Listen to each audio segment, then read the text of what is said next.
അവിടെ മാത്രമേ ഈ നമ്മൾ ശ്രീനാരായണ ഗുരുവിന്റെ പാത പിന്തുടർന്ന് പോകുന്നു. ആ സത്യങ്ങൾ വിളിച്ചു പറയുമ്പോൾ അവിടെ മാത്രമേ ശത്രുക്കളുള്ളൂ. അവിടെ മാത്രം ശത്രുക്കളുണ്ടാകും. കാരണം അത് ശത്രു എന്നല്ല, അദ്ദേഹത്തെ അവർക്ക് വരുന്ന നഷ്ടങ്ങൾ, അതായത് നിങ്ങൾക്ക് കിട്ടേണ്ട, അതായത് സമൂഹത്തിന് കിട്ടേണ്ട പൈസ ഒരാളത് വലിച്ചെടുത്ത് സ്വന്തം സ്വാർത്ഥ താല്പര്യത്തോട് ഉപയോഗിക്കുമ്പോൾ അത് ഒരു അനീതിയാണത്. ഒരു സമൂഹത്തോട് ചോദിച്ചിട്ടുണ്ട്. ആ ചോദ്യങ്ങൾ ഒത്തിരി ചോദിച്ചിട്ടുണ്ട്. ഞാൻ എത്രയോ ചോദിച്ചിട്ടുണ്ട്. അതിനെപ്പറ്റി ശത്രു അതാണ് ഞാൻ ചോദിച്ചത്. അവിടെ ഞാൻ ശത്രുതാക്കിയിട്ടുണ്ടല്ലാതെ ഞാൻ എന്റെ ബിസിനസ്സുകാരുമായിട്ട് മറ്റൊരു ഒരു തരത്തിൽ ആരോടും അല്ല. അതാണ് അതിന്റെ കൃത്യമായിട്ട് ഏറ്റവും കൂടുതൽ സന്തോഷം വരുമ്പോൾ എന്താ ചെയ്യുന്നത്? സന്തോഷം വരുമ്പോൾ എന്താണ് ചെയ്യുന്നത്? സന്തോഷം വരും. അപ്പൊ എന്താണ് സാധാരണ ചെയ്യുന്നത്? നമുക്ക് എന്ത് ചെയ്യാൻ പറ്റും?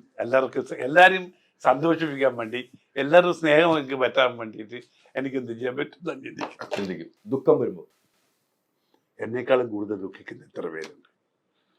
എത്രയോ ദുഃഖം നിൽക്കുന്ന ആൾക്കാരുണ്ട്. അവരെ ദുഃഖം ഓർത്താൽ എനിക്ക് എൻ്റെ ദുഃഖം ഒന്നുമല്ല എനിക്ക് മനസ്സിലാക്കി.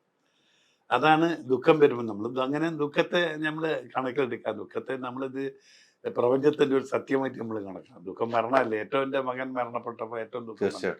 പക്ഷെ എത്രയോ പിള്ളേർ മരണപ്പെട്ടിട്ടുണ്ട്. എത്രയോ അത് അങ്ങനെ സംഭവിച്ചു കഴിഞ്ഞാൽ പിന്നെ നമുക്ക് എന്ത് ചെയ്യാൻ പറ്റും? ആ ദുഃഖം ഒരു പ്രപഞ്ച സത്യമാണെന്ന് കണക്കി നമ്മളത് മാറ്റുക. ആ ദുഃഖം ടെൻഷൻ എടുത്തിട്ട് ഒരു കാര്യമില്ല. ഏറ്റവും വലിയ ദുഃഖം ഉണ്ടായത് മകൻ നഷ്ടപ്പെട്ടപ്പോഴാണ് ഏറ്റവും ദുഃഖം അതില്ലായിരുന്നു. കാരണം നമുക്കത് സഹിക്കാൻ പറ്റാത്ത ദുഃഖമാണ്. ജീവിതം മുഴുവനും നമുക്ക് ചിന്തിക്കുമ്പോൾ നമ്മളെ ജീവിതം മുഴുവനും ആ ദുഃഖം ഇങ്ങനെ നിൽക്കും. പക്ഷെ ആ ദുഃഖത്തെ ഓർത്തിട്ട് നമ്മളൊന്നും ചെയ്യാതിരിക്കുന്നത് ശരിയല്ല. ഇപ്പൊ അവൻ ഏറ്റവും നല്ല ഫാഷൻ ഹോട്ടലായിരുന്നു. അപ്പൊ ഞാൻ ഏറ്റവും കൂടുതൽ ഇപ്പൊ ഹോട്ടലിലെ പ്രാധാന്യം കൊടുക്കുന്നത് അവന്റെ ഓർമ്മ വെച്ചിട്ടാണ്. അവൻ എൻ്റെ പിന്നാലെ ഉണ്ട്. അവന്റെ ആത്മാവിന് ഏറ്റവും സന്തോഷം കുറെ ഹോട്ടലുകൾ എടുത്തിട്ട് അതിന്റെ പേര് ഇങ്ങനെ ഈ രീതിയിൽ ഹോട്ടൽസ് ഇങ്ങനെ എഴുതുമ്പോൾ ഗൂഗിൾ ഹോട്ടൽസ് ഇടുമ്പോൾ അതിന് അവന്റെ ആത്മാവിന് സന്തോഷം ഉണ്ടാകുന്നുള്ള സന്തോഷത്തിൽ കൂടി ആ ദുഃഖം ഞാൻ നിരാകരിക്കും. അങ്ങനെ എന്തിനും ഒരു പരിഹാരമുണ്ട്. ഏത് ദുഃഖത്തിനും പരിഹാരമുണ്ട്. മനസ്സിലായി. എല്ലാത്തിനും നമുക്ക് പരിഹാരമുണ്ട്. എനിക്ക് ഗോപാലചേട്ടൻ കാണുമ്പോ ഒക്കെ ചിരിച്ച മുഖമല്ലാതെ ഇന്നുവരെ കണ്ടു. അതെ, അതല്ലാതെ ചിരിച്ചിട്ടല്ലാണ്ട് കാരണം ഒരു കാര്യമില്ല. നമ്മള് വിഷമങ്ങളും മറ്റുള്ള പറഞ്ഞിട്ട് കാര്യമില്ല. അത് ചെയ്യുന്നവരാണെങ്കിൽ തീർച്ചയായിട്ടും നമ്മളെ മനസ്സിലാക്കി എല്ലാവരും ചെയ്യും. എല്ലാത്തിനും ചെയ്യില്ല. ഈ പറഞ്ഞ എപ്പോഴും ചിരിച്ചിരിക്കണ ഗോപാലചേട്ടൻ ഞാൻ കണ്ടിട്ടുള്ളൂ. ഇപ്പൊ നേരത്തെ പറഞ്ഞ പോലെ ഞാൻ പറഞ്ഞു തുടങ്ങാം. എന്ത് വിഷമങ്ങൾ ഉണ്ടെങ്കിലും നമ്മൾ ചിരിക്കുക. സമൂഹത്തിലെ എൻ്റെ ഒരു സുഹൃത്തിനെ കാണുമ്പോൾ, ഒരു മനുഷ്യനെ കാണുമ്പോൾ നമ്മൾ ചിരിച്ചിട്ട് തന്നെ കാണുന്നത് ഏറ്റവും സുഖം. അതായത് എൻ്റെ ഒരു സഹോദരനെ കാണുമ്പോൾ സന്തോഷമാണ്. എൻ്റെ ഒരു സ്ത്രീനെ കാണുമ്പോൾ എൻ്റെ ഒരു സഹോദരി. അപ്പോൾ എൻ്റെ ഒരു സഹോദരി ഞാൻ കാണുമ്പോൾ ഞാൻ അവരോട് എന്തോ ഒരു ബന്ധം, പഴയ ബന്ധങ്ങൾ എനിക്കുണ്ടാകുന്ന പോലെ അപ്പോൾ ഒരു ചിരിക്കും. അതാണ് ആ ചിരി.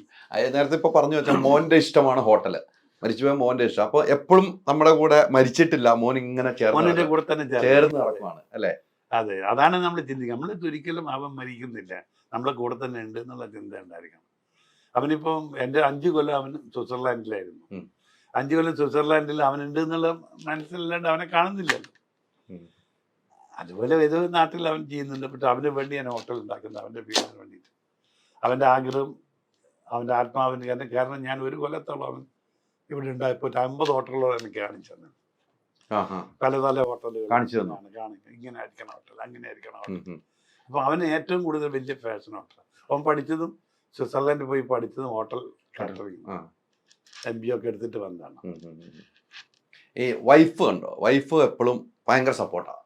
വൈഫിന്റെ സപ്പോർട്ട് ഞാൻ കാണുന്നുണ്ട് ഗോപാലചേട്ടന്റെ എല്ലാ കാര്യത്തിലും ഇടപെട്ട് പോകുന്നു. അല്ല, അവരെ സന്തോഷമായി വെക്കുക എന്നുള്ളതാണ് നമ്മളത്. അവരെ പ്രശ്നങ്ങളുണ്ടെങ്കിലും സ്ത്രീകൾക്ക് എപ്പോഴും പ്രശ്നങ്ങൾ ഉണ്ടാവും. നമ്മളെപ്പോഴും എപ്പോഴും കൂടെ ഇല്ലെങ്കിൽ തീർച്ചയായിട്ടും അവർക്ക് ചില പ്രശ്നങ്ങൾ അവരെന്താ വരാത്ത നിങ്ങൾ തോന്നും. അവരെ നമ്മൾ നല്ല രീതിയിൽ തന്നെ ജീവിക്കുന്നുള്ള ഒരിത് അവർക്ക് കാണിക്കണം.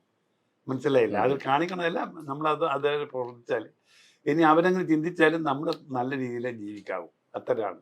വേറെ ഒന്നല്ല. ഈ സിനിമയുടെ കാര്യങ്ങളൊക്കെ വൈഫായിട്ട് സംസാരിക്കും. സിനിമ എടുക്കുന്ന സിനിമ അവര് വലിയ സിനിമ പ്രേമിയാണ്. സിനിമ പ്രേമിയാണ്. പക്ഷെ ഞാൻ സിനിമ ചെയ്യുന്നു, വലിയ സിനിമ അഭിനയിക്കുന്നു, വലിയ സന്തോഷം എന്നല്ല, അങ്ങനല്ല. അപ്പൊ അത് കാരണം സിനിമയിൽ കൂടുതൽ ആകൃഷ്ടമാകുന്നുള്ള ഒരു ആഗ്രഹം. കാരണം പിന്നെ എന്നെ സംബന്ധിച്ച് എൻ്റെ ഒരു ഫാഷനാണ്. എൻ്റെ പിന്നെ മിസ്സീസ് വന്ന് അവര് ഞാൻ എപ്പോഴും വീട്ടിലുണ്ടാവണമെന്ന് ആഗ്രഹിക്കുന്ന ഒരു ഏരിയ, ഒരു ഗ്രാമീണ സ്ത്രീയാണ്. അതൊരു ആ സ്നേഹത്തിന്റെ പേരിലാണ് അത് കാണിക്കുന്നത്. അപ്പൊ അതിലെന്തും പരിഭവം ഉണ്ടെങ്കിൽ മാത്രമല്ല, വേറെ ഒരു കാര്യത്തിലും നമുക്കൊരു സന്തോഷക്കുറവില്ല. അഭിനയിച്ചിട്ടുണ്ട് സിനിമകൾ അഭിനയിക്കാറുണ്ടല്ലോ സാറേ. ഞാൻ 7ാം ക്ലാസ് മുതൽക്ക് ഞാൻ ഏറ്റവും കൂടുതൽ ഇഷ്ടപ്പെടുന്നു പഠിപ്പ് കഴിഞ്ഞാൽ ഉടനെ അഭിനയിക്കാനാണ് പോകും. അതെല്ലേ? അങ്ങനെ ഗ്രാജുവേഷൻ വരെ എല്ലാ നാടകങ്ങളും അവർ 2-3 നാടകം ഞാൻ തന്നെ ഡയറക്റ്റ് ചെയ്തിട്ടുണ്ട്. അതെ, അന്ന് തൊട്ട് അഭിനയമാണ്. അഭിനയുണ്ട്, അഭിനയന്റെ ഒരു ഫാഷനായിരുന്നു. പക്ഷേ അതിന് തന്നെയാണ് മദ്രാസിൽ വന്നു. പക്ഷേ അവന് ഇവിടുത്തെ പരിസ്ഥിതി കണ്ടപ്പോൾ ചില്ലറ ഇല്ലെങ്കിൽ ഒരു കാര്യം നടക്കൂല എന്ന് മനസ്സിലായി.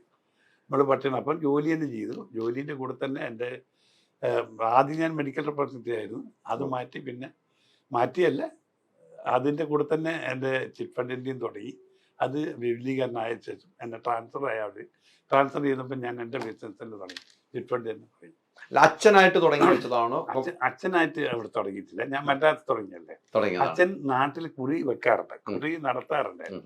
ഒരു സഹകരണ സംഘം പോലെ നടത്തുന്നു. 10 ഗ്രാമത്തിലെ 10-50 ആൾക്കാരെ ചേർന്ന് അവര് ഒരു ചിട്ടി എടുത്ത് ഒരു കല്യാണ ആവശ്യത്തിലൊക്കെ എടുത്ത് അങ്ങനെ ഒരു സഹകരണ പ്രസ്ഥാനത്തിൽ അച്ഛനുണ്ടായിരുന്നു. അത് എല്ലാവരും അച്ഛനെ വിശ്വസിച്ചിട്ട് അച്ഛനാകുന്ന കാര്യങ്ങളൊക്കെ കട്ടാതെ ചെയ്യുന്നു. അങ്ങനെ ഒരു കൾച്ചറുണ്ട്. അതിന്റെ കണക്കൽ ഞാനായിരുന്നു. അപ്പൊ കണക്കിനെ പറ്റിയല്ല എനിക്ക് നല്ല ബോധമുണ്ട്. അപ്പൊ അങ്ങനെയുള്ള ഒരു പ്രചോദനം എനിക്ക് ഇതിലേക്ക് കിട്ടിയത് അല്ലേ?